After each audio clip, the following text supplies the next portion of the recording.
Assalamualaikum warahmatullahi wabarakatuh. Halo anak-anak semua.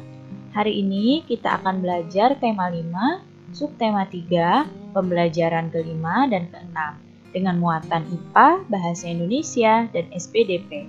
Sudah siap untuk belajar hari ini? Kalau sudah siap, mari kita mulai belajarnya. Perhatikan ketiga gambar yang ada di hadapan kalian. Kira-kira peristiwa apa ya yang sedang terjadi pada gambar?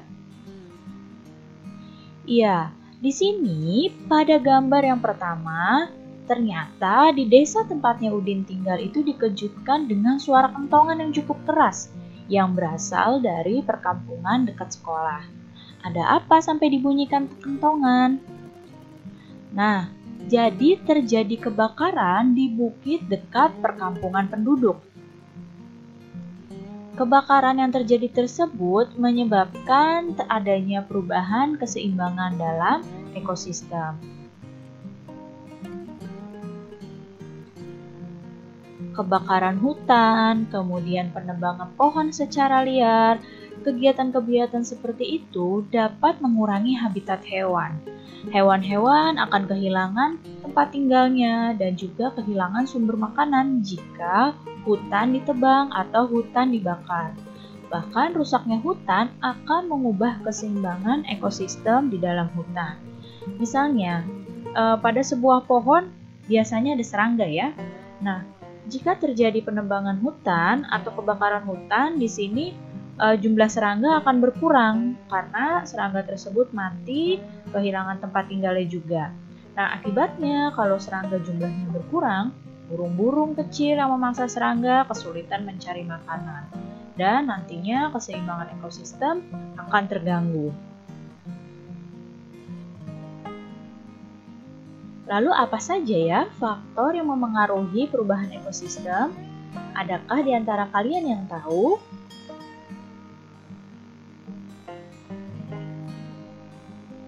Ya, faktor yang memengaruhi perubahan ekosistem ada yang pertama faktor dari alam.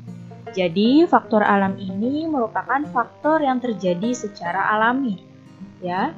Nah, di sini contohnya apa? Faktor alam ini yang memang berasalnya dari alam, seperti bencana alam, seperti letusan gunung berapi, banjir, tanah longsor, kebakaran hutan, badai, tsunami. Itu merupakan faktor yang dapat memengaruhi perubahan ekosistem. Ya, jadi di sini peristiwa-peristiwa seperti letusan gunung berapi, banjir, dan bencana alam yang lain itu dapat merusak suatu ekosistem hingga memengaruhi komponen penyusun ekosistem tersebut. Nah, selain faktor alam, ini ada faktor manusia. Nah, kalau faktor manusia ini adalah faktor yang memang disebabkan oleh ulahnya manusia. Seperti apa? Seperti penebangan pohon-pohon di hutan. Ya, penebangan pohon secara liar di hutan, pembakaran hutan, perburuan liar, pertambangan, pemakaian pupuk buatan yang berlebihan, pembuangan sampah dan limbah yang secara sembarangan. Nah, kegiatan ini faktor manusia ini karena aktivitas manusia dalam memanfaatkan sumber daya alam.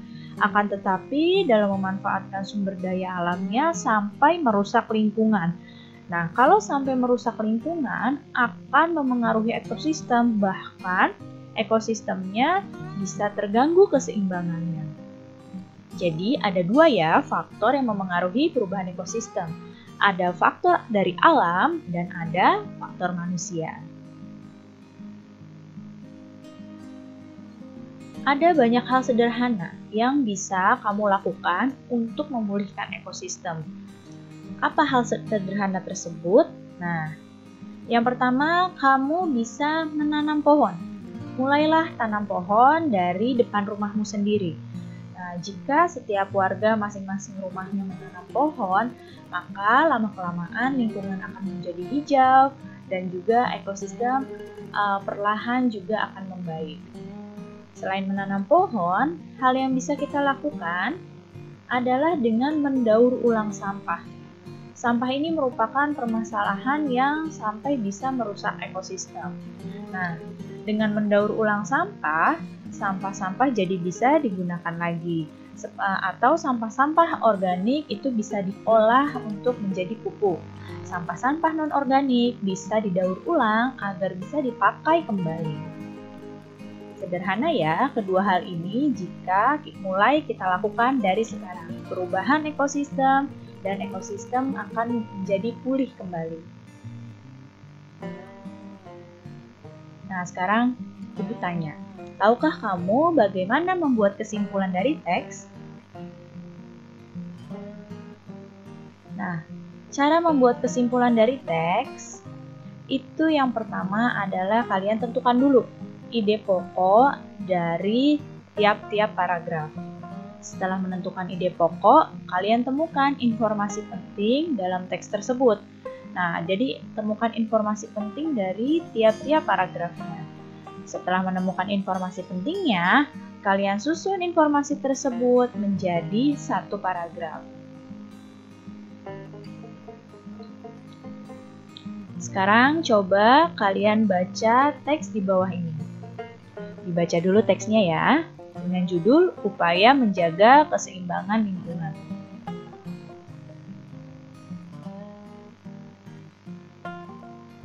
Nah, untuk itu pertama kita cari dulu ide pokoknya.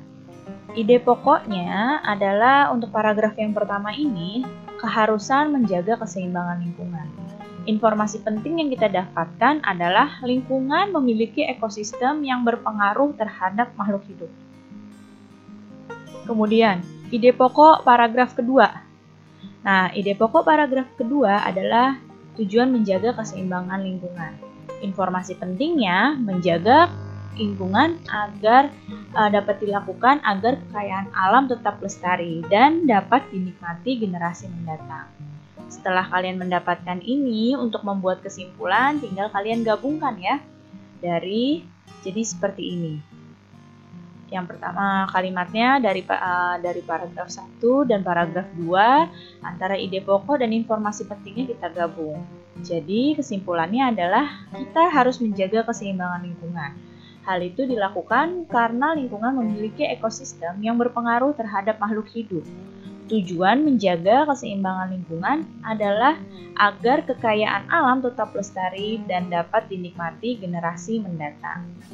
Jadi, seperti ini cara membuat kesimpulan dari teks. Mudah bukan? Sekarang coba perhatikan gambar ini. Nah, masih ingatkah kamu tarian apa ini? Ya, betul sekali. Ini adalah tari topeng.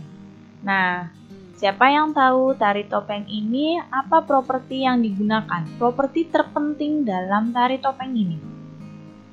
Iya, betul. Tari topeng ini propertinya adalah topengnya. Properti terpentingnya adalah topengnya ini. Nah, topeng merupakan penutup wajah yang biasanya terbuat dari kayu, kertas, ataupun bahan-bahan lainnya. Di wilayah Nusantara, topeng memegang peranan yang penting, tidak semata-mata hanya sebagai penutup wajah, tapi juga sebagai penyimpan simbol-simbol penting dalam upacara-upacara adat. Nah, gambar yang ada di hadapan kalian ini adalah beberapa gambar topeng yang ada di Indonesia.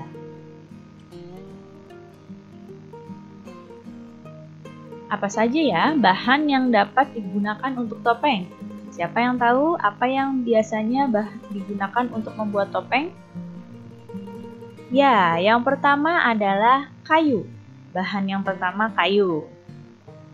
Bahan selanjutnya untuk membuat topeng adalah? Ya, di sini sebelumnya kayu itu dibuat dengan cara dipahat dan diukir ya.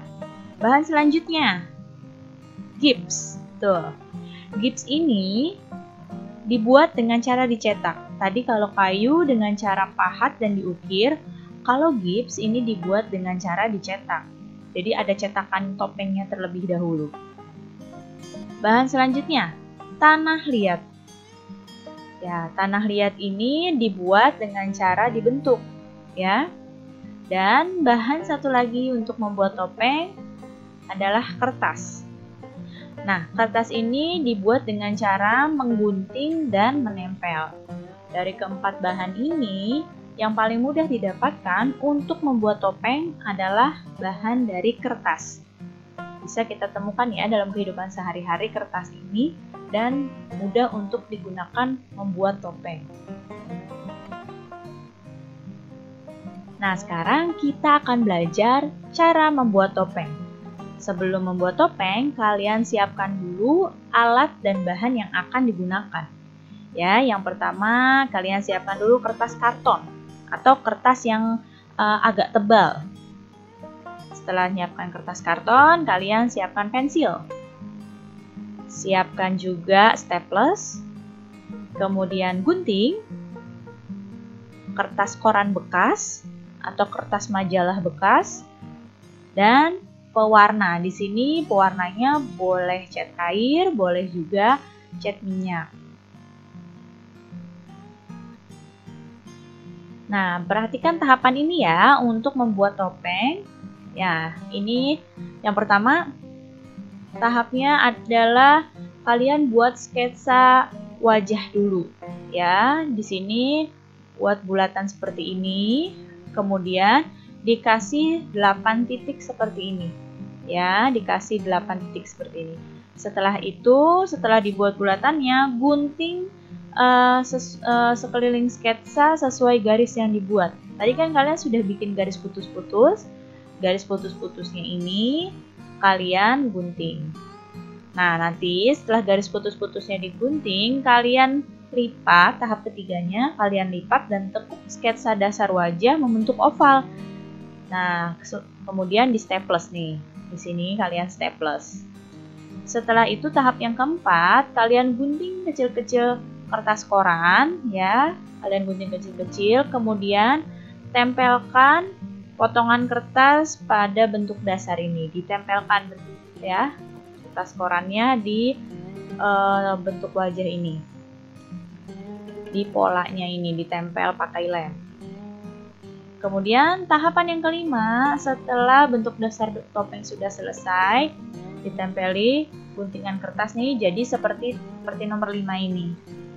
Nah, baru setelah itu yang keenam kalian buat matanya, kemudian buat hidungnya, ya buat hidungnya dan juga kalian buat mulutnya. Jangan lupa bagian mata, bagian hidung, sama bagian mulut boleh kalian bolongi supaya bisa untuk nafas. Nah, tahap yang ketujuh, di sini kalian sudah selesai ditempel bentuk dasar topeng. Nah, ditempel lagi kertas koran lagi biar lebih keras. Ya, jadi topengnya lebih kuat. Setelah itu tahapan yang ke-8 kalian warnai seperti ini, dikasih warna topengnya dan tunggu catnya kering. Barulah topengmu selesai. Dan bisa kalian gunakan atau bisa kalian pajang topengnya. Nanti dicoba ya membuat topeng seperti ini di rumah. Baik anak-anak, cukup sekian ya penjelasan ibu kali ini. Mudah-mudahan kalian paham dan mengerti. Terima kasih anak-anak semua. Sampai jumpa lagi. Wassalamualaikum warahmatullahi wabarakatuh.